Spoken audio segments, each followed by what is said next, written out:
So we got some pretty interesting news for you guys, including Anthem potentially being on its last legs. We get another trailer from Black Myth Wukong, Final Fantasy XIV Online preparing for its next expansion, and CD Projekt Red gets hacked. They seem to not be able to catch a break. Hello everyone, my name is Solomon SK for Coffee and RPGs, where we cover the latest news trends and updates for the MMO and RPG gaming genre. We do have a lot of articles to go over, so if you guys got your cup ready with your beverage of choice, I'm drinking coffee as always. Let's go over these articles together. Cheers to you guys. Consider hitting the subscribe button down below, as well as the bell notification right next to it. Thank you. All right, everyone. So let's go ahead and get started with a few articles from PCGamer.com.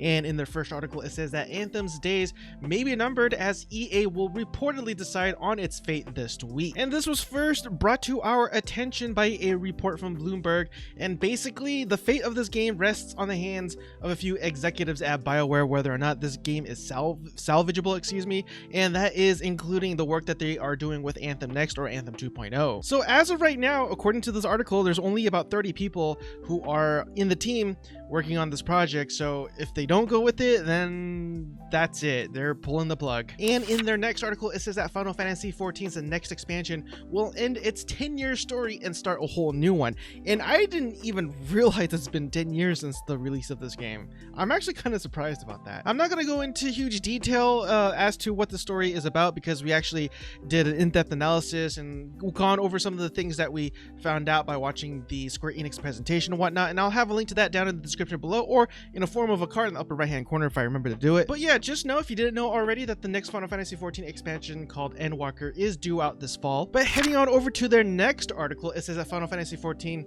5.5 update detailed and will pave the way for Endwalker's story. So they're going ahead and paving the way for the Endwalker expansion, and this update will come in two parts, and the first part will be released in April 13th. It is being called the Death Unto Dawn, and it continues to read that the first half also brings the third chapter of the near crossover Alliance raid Yohara Dark Apocalypse, and new trials will also be included, and one of them is called the Cloud Deck trial, which will introduce the Diamond Weapon, and the second one is called the Unreal trial, though we don't know which primal will be featured this time. The main story quests also bring the dungeon Paglathen, which can be completed in a party or using the trust system, and if I'm mispronouncing that, please forgive me. I'm not very familiar with these names. Also, all level 70 dungeons will be available in Explorer mode, which essentially lets you go inside these dungeons without any enemies for you to explore. There's also a new zone called Xandor, and there's also plethora of other information out there, and I'll have a link to this down in the pinned comment section below if you care to look for more details. Next, let's go ahead and shift gears and head on over to massivelyop.com, and the first article here says that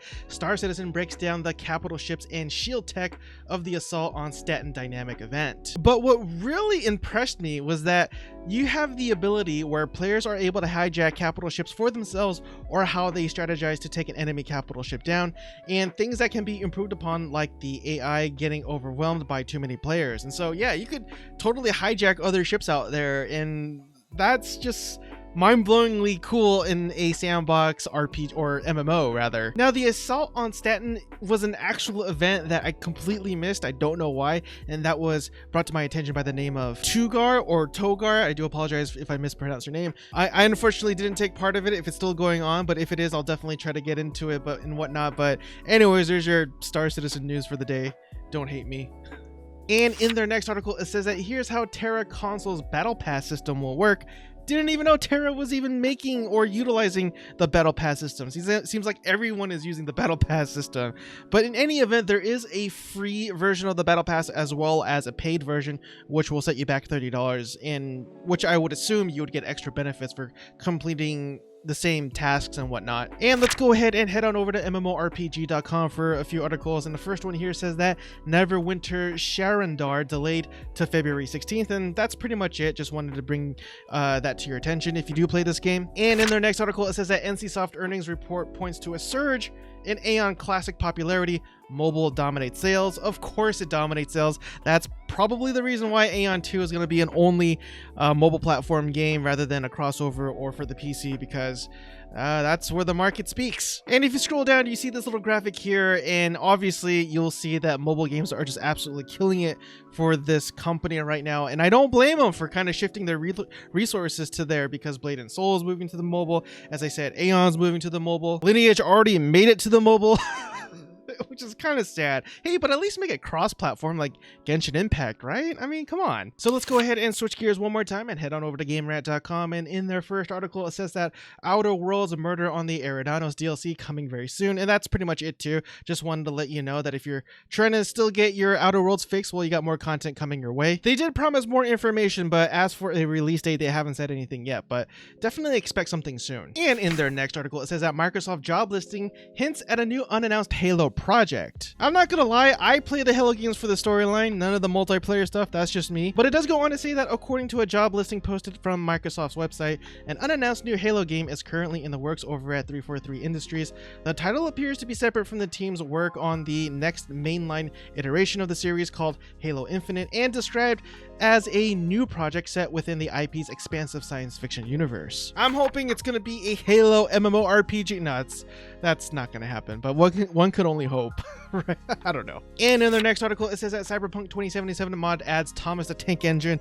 That's it. Just wanted to bring that to your attention. And in their next article, it says that an indie studio is currently alpha testing a Sword Art Online style VR MMORPG. And it goes on to read that an indie developer called Team 21 Studio, which is actually headed by three brothers. Yeah. Three brothers, that's it. That's the entire team. Announced a Sword Art Online style VR MMORPG called Elysia, being developed for both the PC VR as well as the Oculus Quest. Now, this game has been crowdfunded with over 1,500 backers on a Kickstarter budget of almost $160,000, so definitely a market for this. And it goes on to read that perhaps one of the most exciting features of the game is the ability to play however you want through its customization. Elysia allows you to not only adventure, but play as an innkeeper, merchant, or tailor. Humans, elves, and dwarves are among the currently available starting races, and so therefore it would be my assumption that they're definitely going for that sandboxness of this MMORPG. So let's go ahead and switch gears one more time and head on over to Destructoid.com, and I do apologize that the title is cut off over there, but it says that CDPR severely hit by hackers in a targeted cyber attack.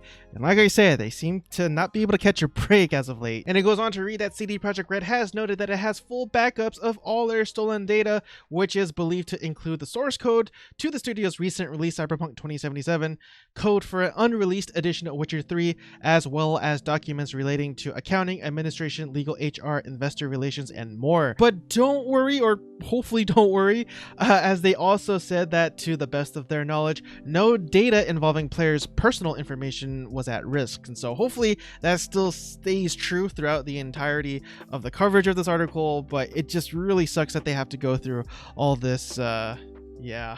I do want to apologize in advance. These next few articles will have the title cut off on the right there, but in their next article it does say that Final Fantasy XIV is getting a PlayStation 5 open beta this April. This really isn't much of a surprise, but thought I'd mention this anyways just in case you do play Final Fantasy XIV Online and do own a PlayStation 5. Lucky you.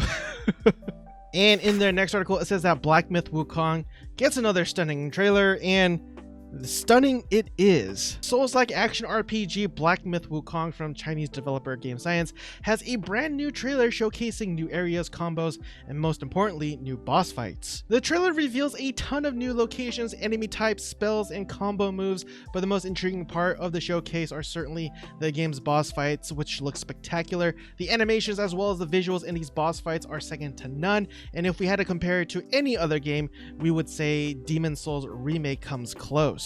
And admittedly, I actually agree to that assessment. There's a lot of action RPGs that I've played, or just action games in general, such as Nier Automata, Devil May Cry, God of War, Black Desert Online, Blade and Soul, Horizon, Ghost of Tsushima, list goes on and on and on and on.